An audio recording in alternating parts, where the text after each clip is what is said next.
Smith acupressure treatment and training centre. Acupressure आणि निसर्गोपचार अल्प खर्चाने करा अनेक व्याधींवर एकाच वेळी संयुक्त उपचार. विद्यालक्ष्मी राजहंस यांचे Smith acupressure treatment and training centre.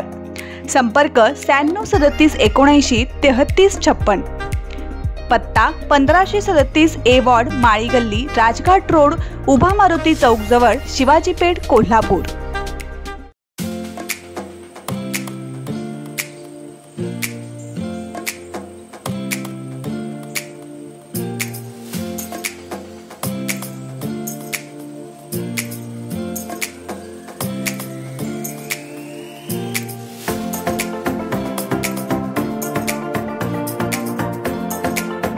नमस्कार, मी स्वप्नाली. हॅलो डॉक्टर या तुमच्या आवडत्या कार्यक्रमात तुमच्या सर्वांचं पुन्हा एकदा स्वागत करते.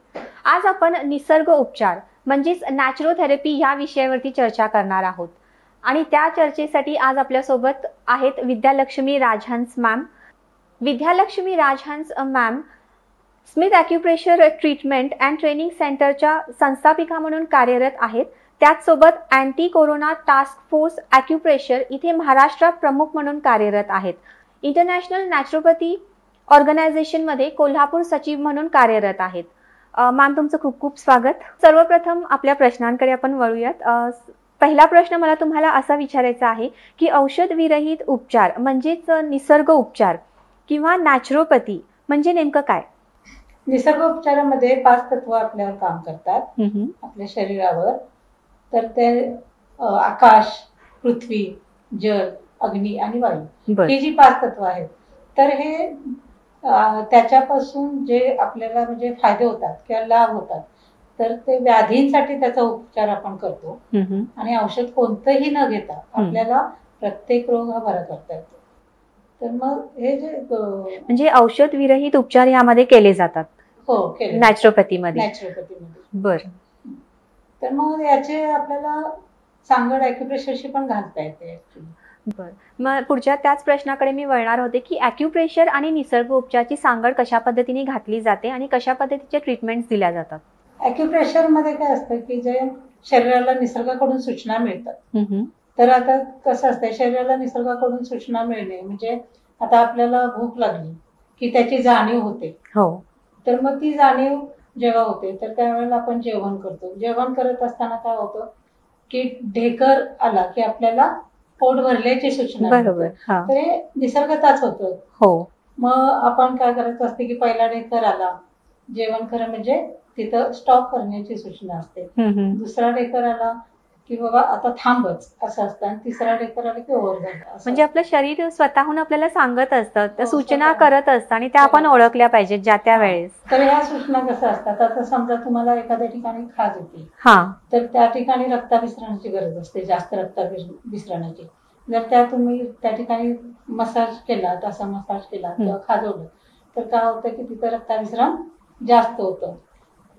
जेव्हा तुम्हाला सर्दी होते किंवा नाकावाटे पाणी वाटतं तर शरीरात जलांश जास्त झालेला असतो आणि ते जल जे असतं तर ते बाहेर काढण्याचा प्रयत्न शरीर करत असतं. त्याचप्रमाणे खोकला ज्या वेळेला होतो तर कफाचं प्रमाण जास्त झालेलं असतं. अर्थात तो जलच असतो पण तो घट्ट झालेला असल्यामुळे शरीर खोकून बाहेर काढण्याचा प्रयत्न करत असतं. तसंच आता समजा तुम्हाला उचकी लागली तर जेव्हा उचकी लागली तर त्यावेळेला कसं होतं की शरीरातलं पाण्याचं प्रमाण कमी झालेलं असतं आणि मग शरीराला पाण्याची आवश्यकता असते. आपण उचकी लागली पटकन पाणी पितो. बऱ्याचदा उचकी लागल्यावरती आपण पाणी पितो. तर त्याचं कारण हे आहे की शरीरातलं पाण्याचं प्रमाण जेव्हा कमी होतं त्यावेळेला आपल्याला पाण्याची गरज असते म्हणून उचकी लागते. ही खूप छान म्हणजे एकदम माहिती नव्हतं ही गोष्ट की बऱ्याचदा असं होतं माहिती नसतं की उचक्या का लागतात, पण त्याचं कारण हे आहे. जेव्हा तुम्हाला जांभई येते किंवा शरीर आरोग्य प्रक्रिया तर शरीर तुम्हाला सांगत असतं की तुला बाबा विश्रांतीची गरज. बरोबर. तेव्हा तू आता जरा विश्रांती घे. त्याचप्रमाणे काय होतं की जेव्हा ताप येतो आपल्याला, तर ताप येतो म्हणजे काय असतं की एखाद्या रोगानं आपल्याला किंवा विषाणूने शरीरात प्रवेश केलेला असतो. तर त्या प्रवेश जेव्हा केलेला असतो तर पांढऱ्या पेशी ज्या असतात तर त्या विषाणूला मारण्याचा प्रयत्न करत असतात आणि तर त्यावेळेला कसं शरीराला विश्रांतीची गरज असते आणि शरीरात जे बदल घडत असतात तर त्यामुळे ताप येतो. म्हणून कधी ताप आल्यानंतर शांतपणे झोपून राहावं आणि त्यावेळेला शरीराची इम्युनिटी वाढवण्यासाठी गरम पाणी प्यावं. समजा तुमचं आता हृदयात झिंझिण्या सुरू झाल्या तर याचा अर्थ काय असतं की हृदयावर तुमच्या बाबा लोड जास्त आले, रक्ताभिसरणावर म्हणजे बीपी वाढलंय किंवा लोड जास्त आलाय किंवा काम हृदय करत असताना थकलंय, तर त्यासाठी तुम्ही 24 ते 72 तास जर का विश्रांती घेतली तर अटॅक वगैरे येणं किंवा ते प्रमाण कमी होतं आणि तुमची जी बॅटरी जी आहे शरीरातली तर ती शक्तिशाली परत रिचार्ज होते आणि परत तुम्हाला ती परत करता येते. तर त्यामुळे त्यासाठी हे जे शरीराच्या सूचना आहेत आपल्याला तर त्या आपल्याला समजून घेता आल्या पाहिजे आणि त्याप्रमाणे जर का शरीर सांगते त्याप्रमाणे वागलं तर आता न कळत तुमच्याकडून करवून पण घेत असतो निसर्ग. जसं आता समजा एखादी गृहिणी काहीतरी कांदा चिरते किंवा काय करते, अशा वेळेला काय होतं की तिचं बोट कापलं जातं, तर ती पटकन आपलं बोट काय करते की तोंडात धरते. तर त्याचं कारण लाळेमध्ये आपल्या औषधी द्रव्य असते. जसं आता जनावर जखम झाली किंवा काय झाली तर चाटून बरी करतात. तर मग मानव हा सुद्धा विज्ञानाच्या दृष्टिकोनातनं प्राणी आहे. तर मग तो सुद्धा काय करतो आपल्या लाळेनेच म्हणजे जखमा बरं करायचा प्रयत्न करतो किंवा ठेच लागली किंवा अचानक जाता जाता काहीतरी लागलं तर आपण पटकन फुंकी घेतो आणि लावतो. तर त्यामुळे काय होतंय की त्या जखमा त्यातच बऱ्या होतात. आता जनावरांना काही डॉक्टर नसतो तर मग तसंच आपणही बरं होऊ शकतो ऍक्च्युली त्या निसर्गोपचाराच्या साधनांनी किंवा निसर्गोपचाराचा उपयोग करून आपणही बरं होऊ शकतो. जसं आता दुसरं आणखीन उदाहरण द्यायचं म्हटलं तर कसं होतं की बाळ जेव्हा गर्भात असतं तर त्यावेळेला त्या जी गरोदर स्त्री असते तिला वेगवेगळे पदार्थ खाण्याची भावना होते ज्याला आपण डोहाळे म्हणतो. तर ते डोहाळे म्हणजे काय असते की ती भावना म्हणजे काय असतं की त्या जे बाळ गर्भ तयार होत असतो तर त्याला वाढीसाठी जे घटक आवश्यक असतात तर ते पूर्तता तिच्याकडून होत नसते काय, तर ते मग घटक तिला मिळावेत यासाठी तिला ती भावना होते. त्यानंतर मुलं जन्मल्यानंतर काय करतात की माती खातात. बरीच मुलं माती खातात. तर मग माती खातात याचा अर्थ काय की त्याला त्या मातीतून आवश्यक घटक जसं लोह असेल किंवा इतर जे मातीमध्ये घटक असतात तर ते घटक मिळतात त्याला आणि म्हणून ते माती खात असतात. शाळेत मुल गेले पेन्सिल खातात, पेन्सिल सुद्धा खातात काही मुलं. लीड खाल्ली जाते म्हणजे आपली लिहिण्याची जी पेन्सिल असते त्याची लीड सुद्धा खाल्ली जाते. धातू आहे त्यामुळे ज्या ज्या धातूची कमतरता पण त्याचा अपाय काही होत नाही शरीरावरती, त्यांची ती कमतरता गरज असते म्हणून शरीराला गरज असते. जसं आता पेन्सिल खाल्लं तर पेन्सिल मध्ये काय चुन्याचा वापर केलेला असतो तर मग ते तुमच्या शरीरात कॅल्शियम कमी असतं. तर आम्ही काय करतो की कॅल्शियम जर का एखाद्या पेशंटला कमी असेल कारण ते चुन्यामध्ये कॅल्शियम असतं, रोज थोडं थोडं एक चिमूटभर जरी चुना तुम्ही खाल्ला तर तुम्हाला त्रास त्याचा होत नाही आणि हाडं भरून निघतात. तर याप्रमाणे निसर्ग आपल्याला बऱ्याचशा क्रिया स्वतः करायला लावतो आणि त्या आपण त्याप्रमाणे करत असतो. तर त्यामुळे काय होतं की त्याची कमतरता भरून निघते आणि तसंच मग ही तत्वही आपल्यावर. मी आता पुढच्या त्याच प्रश्नाकडे वळणार आहेत की तुम्ही जी मगाशी 5 तत्व सांगितलीत म्हणजे आकाश, जल, पृथ्वी, वायू आणि अग्नी, तर ह्या तत्वांचा महत्व काय आहे आणि कशा पद्धतीने हे कार्य करतात?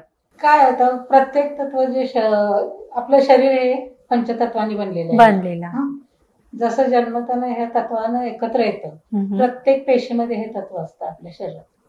तर मग आता आकाश म्हणजे काय असतं की पोकळी असते शरीरातली. तर पोकळी ज्या ज्या वाहिन्या आहेत, रक्तवाहिन्या, नीला ह्या ज्या आहेत तर ह्याच्यामध्ये काय असतं की पोकळी असते ते आकाश तत्व तिथं काम करतं आणि सर्क्युलेशन होत असताना ब्लड सर्क्युलेशन असेल किंवा आपण पाणी पिलेलं असेल तर मग ते त्या पोकळीतून वाहत असतं. तर मग त्या पोकळीतून वाहत असताना आकाश तत्व त्या ठिकाणी त्याप्रमाणे काम करत असतं. अशा पद्धतीने प्रत्येक तत्वांचे कार्य कसे आहेत आणि त्यांचं महत्व काय आहे हे आपण चर्चा करणार आहोत. चर्चा पुढे सुरू ठेवणार आहोत पण एका छोट्याशा विश्रांतीनंतर.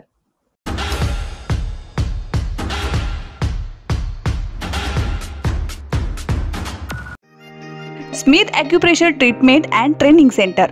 ॲक्युप्रेशर आणि निसर्गोपचार अल्प खर्चाने करा अनेक व्याधींवर एकाच वेळी संयुक्त उपचार.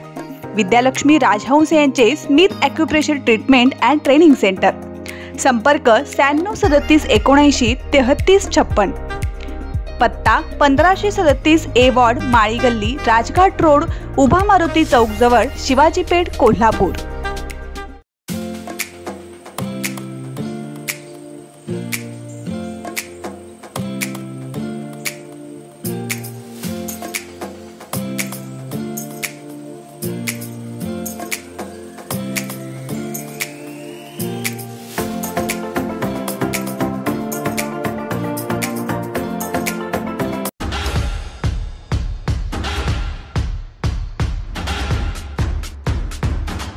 ब्रेक नंतर हॅलो डॉक्टर या कार्यक्रमात तुमचं पुन्हा एकदा स्वागत. आज आपण विद्यालक्ष्मी राजहंस मॅम यांच्याशी निसर्ग उपचार म्हणजेच नॅचरोथेरपी या विषयावरती चर्चा करत आहोत. आपले जे 5 तत्व आहेत त्याविषयी आपण बोलत आहोत. तर मॅम आता तुम्ही आकाश ह्याबद्दल सांगत होता, तर आपण ती चर्चा पुढे सुरू ठेवूया. हार्ट मधून आपला रक्तप्रवाह सुरू होतो काय, तर त्यावेळेला जे आपली शरीरातली पोकळी असते, किडनीला असतील, धमन्या असतील, तर त्यामधून ते रक्त वाहण्यासाठी, तसंच जे पोकळ अवयव असतात शरीरातले, जसं आता समजा आपलं किडनी आहे, स्प्लीन आहे, बरेचसे काही पोकळ अवयव असतात, तर त्या पोकळीमध्ये हे आकाश तत्व सामावलेलं असतं. प्रत्येक पेशीमध्ये आकाश तत्व सामावलेलं असतं आणि त्याचा परिणाम आपल्या शरीरावर होत असतो. त्यानंतर जे आहे जलतत्व आहे, तर जलतत्वाबद्दल तुम्ही काय सांगाल? 70% पाणी आपल्या शरीरात असतं, असं विज्ञानच सांगतंय आपल्याला.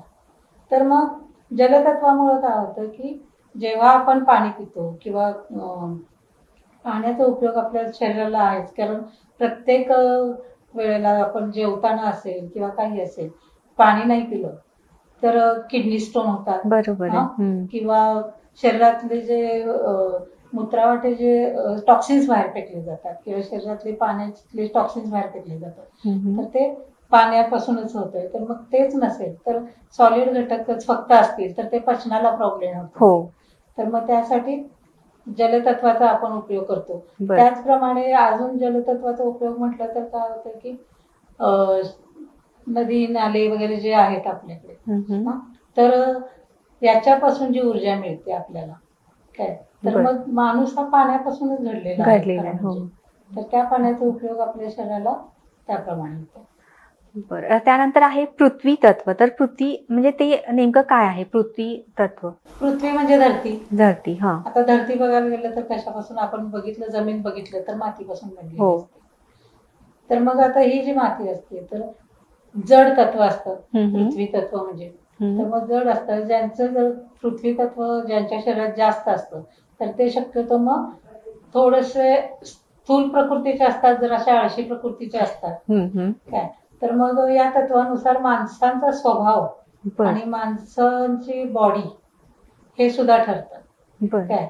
तर मग ते जर का क प्रकृती असते पृथ्वी तत्वाची, जड प्रकृती असल्यामुळे, तर मग याप्रमाणे काय होतं की मातीचा उपयोग आपल्याला आता अनेक थेरपीमध्ये करता येतो काय. ज्याप्रमाणे मग सांगितलं मुलं माती खातात, त्याची गरज असते, त्यामध्ये असणारे घटक आपल्याला उपयोग असतात. शरीराच्या वाढीला जसं झाडांना वाढीला मातीच लागते, तसं आपल्या शरीरात सुद्धा शरीराच्या वाढीला ही माती लागते. तर मग मातीचे लेप वगैरे दिले जातात त्यासाठी शरीरावर. एखादा दुखरा भाग असेल म्हणजेच मड थेरपी म्हणून जे ओळखलं जातं, तर ते ह्या अंडर येतं. म्हणजे मातीचे लेप जे मड थेरपी म्हणून जे आपण बघतो ते पृथ्वी तत्वाच्या मध्ये ते सगळे ट्रीटमेंट्स दिले जातात. सगळे पृथ्वी तत्वाच्या अंडर येतात. मातीच्या जेवढ्या ट्रीटमेंट्स आहेत तेवढ्या सगळ्या पृथ्वी. जसं आता सौंदर्यासाठी आपण पॅक्स वगैरे लावले जातात. मुलतानी माती तुम्ही सगळे सौंदर्यासाठी त्यामध्ये युज केले जातात. तर मग ते प्रत्येक रंगाची, काळ्या रंगाच्या मातीचा उपयोग वेगळा असतो, तांबड्या रंगाचा वेगळा असतो, पिवळ्या रंगाचा वेगळा असतो, पांढऱ्या रंगाचा वेगळा असतो. तर ते प्रत्येक माती ही वेगवेगळ्या औषधांनी युक्त असते. जखम झाली काय, आता रस्त्यावर जाता जाता सुद्धा तुम्हाला कधी जखम झाली, आपण माती पटकन घेतो आणि चोळतो. खेडेगावातले लोक खेडेगावामध्ये किंवा काय करायचे, खेडेगावातले लोक पूर्वीच्या काळी सरळ नदीकाठचा चिखल असायचा तो शरीराला लावायचे. साबण वगैरे त्याकाळी वापरत नव्हते. चिकन माती सारखी गुळगुळीत माती असायची, बरोबर, आणि ती माती शरीराला लावून आंघोळ स्वच्छ झाली की नितळ त्वचा असायची त्यांची पूर्णपणे. जसं आजकाल मड लेप आलेत, म्हणजे चेहऱ्याला लावण्याचे मड लेप आलेत, सौंदर्यासाठी त्याचा उपयोग केला जातो. म्हणजे औषध निरोगी राहण्यासाठी केलं जातं तर आहेच, पण सौंदर्यवर्धनासाठी पण केला जातो. त्यानंतर जो आहे वायू तत्व, तर वायू तत्वाचं महत्व काय आहे, कशा पद्धतीचे उपचार केले जातात? आता वायू म्हणजे हवा. हवा म्हणजे प्राणवायू आला तुम्हाला, इतर कार्बन डायऑक्साईड आलं, जे काही वायू तत्व वायू आहेत, म्हणजे जे शरीरात जे काय आता आपल्याला कार्बन डायऑक्साईड, ऑक्सिजन असेल, तर हे आपल्याला मिळतं ह्या वायू तत्वाकडून. तर यामुळे वायू तत्वाचा प्रभाव आपल्या लंग्सवर असतो. जसं लंग्सचं काम असते की हवा घेणे रेस्पिरेटरी सिस्टम जी आहे त्याच्यामुळे वायूच्या अंडर ते ट्रीटमेंट दिले जातात. त्यामुळे त्याचा आपल्याला हवेचा खूप चांगला उपयोग करता येतो. त्यासाठी मग आता आपण जर का प्राणायाम केला पहाटे उठून, शुद्ध हवा 3 ते 5 या वेळेत असते काय, त्याचप्रमाणे 3 ते 5 या वेळेत लंगचे जर का तुम्ही व्यायाम केले तर तुम्हाला चांगले म्हणजे रिपोर्ट्स मिळतात तुम्हाला. तुमचे काही लंगच्या व्याधी असतील किंवा काय असतील तर त्यामुळे त्या लवकर क्युअर होतात हवेच्या उपचारामुळे. म्हणजे ही सकाळी म्हणजे शक्यतो सकाळच्या वेळेत हे एक्सरसाइज थ्रू वगैरे पहाटे ह्या वेळेत केले पाहिजेत. बॉडी वॉश ठरलेलं असतं. 3 ते 5 लंगचं असतं. बरोबर. 5 ते 7 लार्ज इंटेस्टाईन, म्हणजे तुम्ही हवा घेतलं, शुद्ध झालात वगैरे की त्यावेळी शरीर शुद्धी असते. हो. त्यानंतर 7 ते 9 असतं की तुमचं स्टमक चॅनल ऍक्टिव्हेट होतं. भूक लागते. अगदीच बरोबर. हो. अशा प्रकारे मग प्रत्येक 24 तासाचं बॉडी वॉश तयार असतं.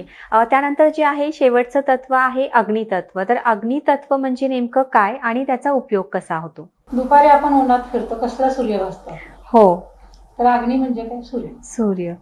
तर निसर्गातून मिळालेलं सूर्य हे अग्नितत्व. तर त्या सूर्यापासून आपण बघायला गेलं तर अनेक उपचार करतो. जसं लहान मुलाला मुडदूस झालाय, आपण उन्हातून झोपवतो आणि मुडदूस बरा होतो त्याचा.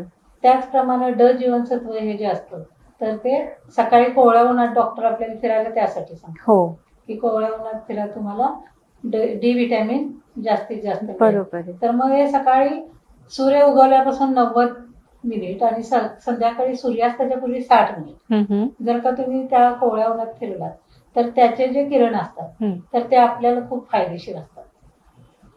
पण दुपारच्या कडक उन्हात फिरू नये, कारण त्यामध्ये जे किरण असतात तर ते काय करतात की त्वचा काळी पाडतात. त्याच्यानंतर बर्न्स सुद्धा होतात. बऱ्याच जणांना रॅशेसचा प्रॉब्लेम येतो, असेही प्रॉब्लेम्स येतात. त्यामुळे सकाळची वेळ आणि संध्याकाळची वेळ ही आपल्या शरीराला उपयुक्त आहे आणि त्यामध्ये अग्नितत्व ही ट्रीटमेंट दिली जाते.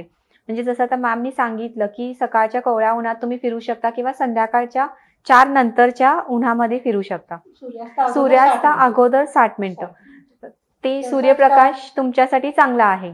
त्याचप्रमाणे काय असतं की डॉक्टर बऱ्याच वेळेला आपल्याला काय सांगतात की तुम्ही उष्णता घ्या. जेव्हा एखाद्या शरीराचा भाग सुजलेला असतो किंवा काय असतो तर त्या ठिकाणी आम्ही काय करतो, हिट देतो आणि हिटचा उपचार करून तिथं शेक देऊन किंवा त्या ठिकाणी बऱ्याचपैकी वाफ देऊन म्हणजे उष्ण उपचार देऊन त्या ठिकाणच्या व्याधी आम्ही बऱ्या करतो.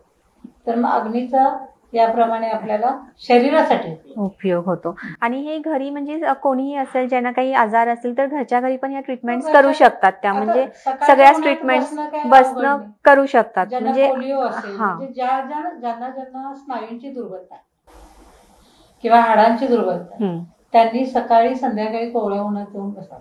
पूर्णपणे उपचार होतात, तो पेशंट निरोगी होतो. हो. आणि हे आता जे काही तत्व तुम्ही सांगितले 5ही तत्वाचे ट्रीटमेंट घरच्या घरी सुद्धा अगदी थोडक्यात ते करू शकतात. म्हणजे एका लिमिट पर्यंत जायची गरज नाहीये लगेच. तेवढ्यासाठी थोडंसं तुम्ही घरच्या घरी सुद्धा योग्य ते उपचार करू शकता. त्यानंतर पुढच्या प्रश्नाकडे मी वळतीये. शिवांबू चिकित्सा म्हणजे नेमकं काय? शिवांबू चिकित्सा म्हणजे काय असतं की आपलं जे मूत्र असतं तर ते मूत्र सकाळी जे पहिलं असतं तर ते प्राशन करणं. त्यामुळे काय होतं की त्यामध्ये टॉक्सिन्स असतात आणि ते टॉक्सिनसाठी औषधं तयार असतात त्यामध्ये. तर मग ते औषधं जे आहेत तर ते आपण जर का सकाळी प्राशन केली तर आपल्यावर चांगल्या प्रकारे उपचार होतो.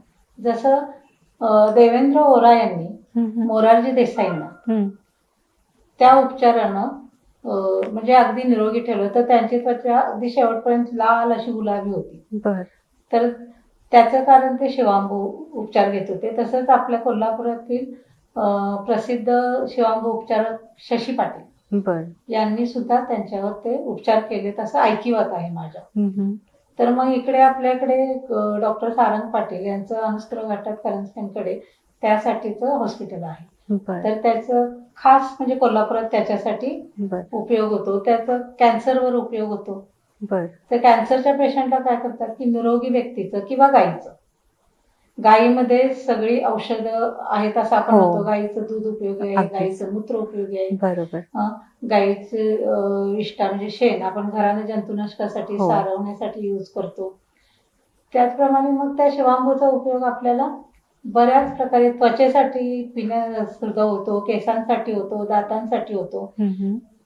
आता ते यूज कसं करायचं असतं, तर सकाळी जे पहिलं मूत्र असतं तर ते थोडंसं उकळायचं असतं. बर. त्याच्यावर तो जो फेस येतो तर तो फेस काढून टाकायचा असतो आणि कोमट जे असतं तर ते प्यायचं असतं सकाळी सकाळी. बर. त्याचप्रमाणे मग काय पण ते करायचं? किती प्रमाणात म्हणजे घेतलं पाहिजे, किती प्रमाणात पिलं पाहिजे? नाही, ते जेवढं तुमचं आता सकाळी सकाळी असं किती असणार आहे, अर्धा ग्लास, एक ग्लास, जे काही पूर्ण limit जेवढं असेल. काय असेल ते ते सगळं उकळं- म्हणजे घेऊ हा, शकतात कारण त्यात पेशंट्स. औषधं तयार असतात औषधं ना. तयार असतात. हा. त्यामुळे जेवढ्या प्रमाणात तुम्ही घ्याल तेवढ्या प्रमाणात चांगला उपचार हम्म, होतो. हम्म, हम्म.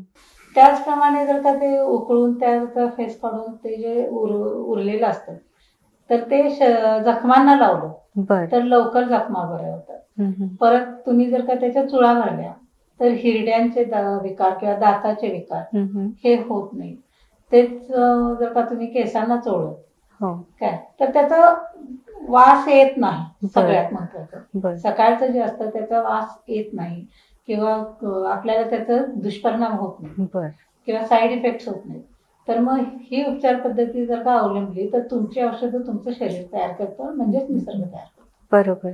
आणि निसर्ग तुम्हाला सगळा उपचार दिलेला असतोय. अक्षरशः जे तापाचं औषध असतं, एविल गोळी असते, त्याचा सुद्धा पॉइंट आपल्या शरीरात आहे. बर. काय तो खांद्यावर असतो, या ठिकाणी असतो असा खांद्यावर. हा हा. तर प्रत्येक व्याधीचे पॉइंट आपल्या शरीरात आहे आणि त्याच्या हार्मोन्स पाजळण्याची मागच्या ह्याच्यात आपल्या सत्रात आपण बघितली. ग्रंथी हो बघायची. हो. तर त्या ग्रंथी आणखी निसर्ग या उपचारांची जर का आपण सांगड घातली तर तुम्हाला डॉक्टरांच्याकडे जाण्याची गरज नाही. योग्य ती पद्धत आपल्याला माहिती पाहिजे की नेमकं काय करायचं आहे आणि त्या पद्धतीने आपण घरच्या घरी पण हे उपचार करू शकतो. त्यानंतर जो पुढचा प्रश्न माझा आहे तो वर्णचिकित्सा. वर्णचिकित्सा म्हणजे नेमकं काय आहे? आता वर्णचिकित्सा म्हणजे काय असतं की जी सूर्याची किरणे आहेत 7 अग्नीमध्ये येतं, ते अग्नी तत्वामध्ये येतं. तर जी सूर्याची किरणे आहेत त्या किरणांचे जे 7 कलर आहेत. आता आपण पूर्वी म्हणायचं ताना पिही निपाजा. काय तर ताना पिही निपाजा त्याचं आम्ही उलट करून काय करायचं, जाता नाही पाणी, म्हणजे लक्षात ठेवायला सोपं. म्हणून आम्ही काय म्हणायचं, जाता नाही पाणी. तर मग हे जर का आपण लक्षात 7 कलर जर का आपण बघितले तर या 7 रंगाचे प्रत्येक प्रत्येक व्याधीवर आपण उपचार करू शकतो. तर आता जाता नाही पाणी प्या असं जर का आपण घेतलं तर जा म्हणजे जांभळा. तर जांभळा कलर काय करतो की आपल्याला सगळ्या म्हणजे अस्थि रोग असतात आपले, म्हणजे हाडांचे विकार असतात, यावर उपयुक्त असतं. अस्थिचेता किंवा काय जर का तुम्ही जांभळा कलर अंगावर घातला तर हाडांच्या विकारांवर त्याचा आपोआप प्रभाव पडतो आणि होत नाहीत ते विकार. तांबड्या विकारानं तांबड्या रंगाने काय होतं की आपल्या शरीरात ऊर्जा निर्माण होते. आणि ऊर्जा निर्माण होते, उत्साह निर्माण होतो. त्यामुळं काय करतो आपण शक्यतो कधी बघा तुम्ही म्हणजे थोडंसं वीक वाटायला लागलं, डल वाटायला लागलं तर आपण बाहेर जाऊन उन्हाला बसतो सकाळी सकाळी. तर मग उन्हाला बसल्यानंतर ते जे किरण आहेत ते आपल्याला त्यातून मिळतात. मग आता जाताना ना आलं म्हणजे काय नारंगी. नारंगीमध्ये काय असतं की सी विटॅमिन भरपूर असतं ऑरेंज कलरमध्ये. मग ते पपई असेल, संत्रा असेल, नारंगी रंगाचे जेवढे काही पदार्थ आहेत त्यामध्ये ते घटक मिळतात आपल्याला. तर ह्यामध्ये सी विटॅमिन भरपूर प्रमाणात असतं. तर त्यासाठी काय असतं की तुम्हाला त्वचा विकार जे काय असतील त्यासाठी आपल्याला याचा उपयोग करता येतो.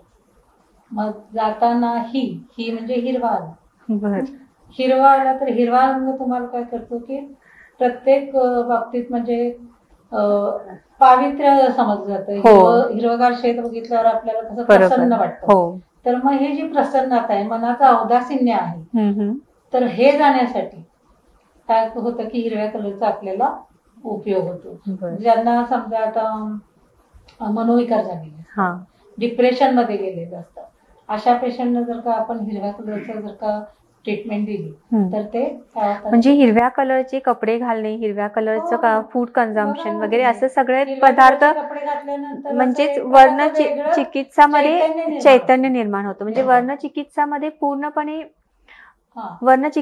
पूर्णपणे रंगांचा मेळाव करून अशा पद्धतीने ट्रीटमेंट्स केले जातात. बरं, आता जाताना ही पाणी पी, म्हणजे पांढरा, पांढरा तर एकदमच पवित्र रंग समजला जातो.